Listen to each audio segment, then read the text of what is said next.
My story is a crazy one.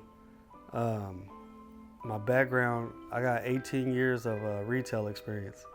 So straight from graduating high school, while I was in college, my first job was Target. So I was in the retail world since out of high school. You know, that's all I knew. But prior to that, I've known how to cut hair since I was in high school. So I've known how to cut since I was like 15. I was cutting my own hair, cutting my homies' hair.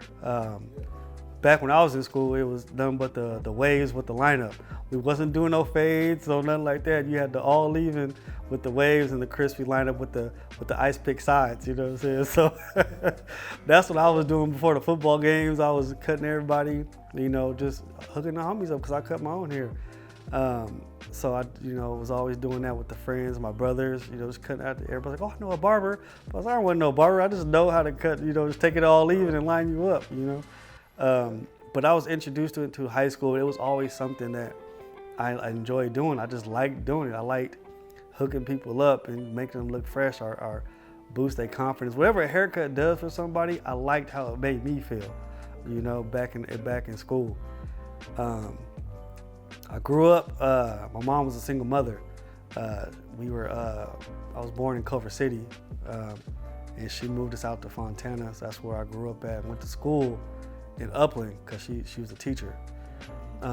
So I had like 3 different worlds growing up, you know. And then once I found out about my father when I turned 18, you know, that's when he came around. Come to find out, my father's from New York, and his great-great-grandfather was a barbershop owner and a barber. His son was a barber, and my father was a barber. I had no idea. I never met my dad until I was 18. And my dad and his brother, his father and grandfather were all barbers. So I guess having that feeling came natural, you know? So yeah, right? So knowing that and just knowing that that's like, because I always thought of cutting hair as a hobby. I just, you know, it was cool. It wasn't what I wanted to be, you know? I was an athlete growing up, so I knew I was going to play some type of professional sport or something, but being a barber wasn't on my radar because haircuts was $10 maybe back then, you know what I'm saying? Barbers had a full-time job back then and they were working at the shop after. That was your gas money and all that. But cuts was $10 back then, so you couldn't even think about being a barber back then. So yeah, it wasn't on my radar, and like I said, I was in retail and just going from job to job, trying to be a manager, you know, just trying to move up, you know, and do right in the world. And after 18 years in retail, I was like, you know what? I got to make a change for myself, you know? It's funny, retail will have you in your 30s and your good friend is 18, you know what I'm saying? Like the retail world is crazy. Wow. But I remember. So what caused that moment? It's so funny, what caused that moment was I was working at Best Buy, which was kind of like the last big hurrah.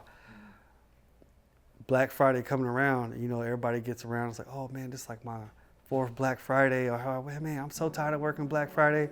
How many Black Fridays you worked? Everybody's like, yeah, everybody's like 3, 4. Oh, like I got 6, you know. I'm over here like, this is like my 17th Black Friday, you know. Like 17 years of Black Fridays. And I was like, yo, I can't get no higher. I can't get no higher. So I told myself that would be my last Black Friday in retail. And I got to do something for myself after that. So that was the big mind-changing moment right there. So yeah, like.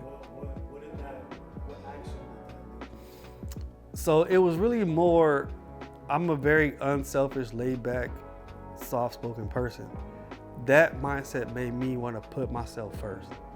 I gotta do what's right for me, you know, because I was tired of going through life. Hey, can I get this day off? Can I request this day off? Asking other people for permission for my life, you know? And I couldn't do it no more. I just couldn't take it. I was like, I need to do something that's for me, you know? And so that's when my mind was like, what do I want to do? You know, what can I see myself being happy doing, you know? And it's like, I don't want to think of it as work. I just want to be happy, you know what I'm saying? And that's where the point I was at. And I was like, what do I love? What can I enjoy doing? So yourself self-analyzing myself, because it was, at that time too, a lot of the homies was going trucking school. Oh, I'm driving trucks, drive the trucks, I make money. You know, I'm about to buy me a house in Texas because I'm driving these trucks. And it sound good, you know, it sound good. Like, dang, you moving, you driving these trucks, man. But I'm a, like I said, I follow my heart, and my little girl is my world. I couldn't imagine being weeks on the road without seeing her or being involved with her, you know? So I was like, trucking is out. I'm not gonna be trucking, you know? Yeah, so I almost got into the tattoo business. Okay. I've been drawing since I was 9. So Okay. I almost got into the tattoo business. You know, I was like, you know, your own schedule, you know, build clientele, you know, your artwork will speak for itself. So I was like, I might become a tattoo artist, you know? And then but something else was like, just don't put all your eggs in one basket just yet, you know what I mean? Because you got a family, you got to start working. I mean, it's going to be tough, you know? And then I was like, oh, barbering is always there. You know, cut hair. I was like, barbering, the game has changed. I was like, I probably could step in there and cut some hair. I was like, but again, the fear of going to school and not working, not being a provider in your household. As a man, it'll take a toll on you, you know? So those are the options I had to weigh, you know, my family.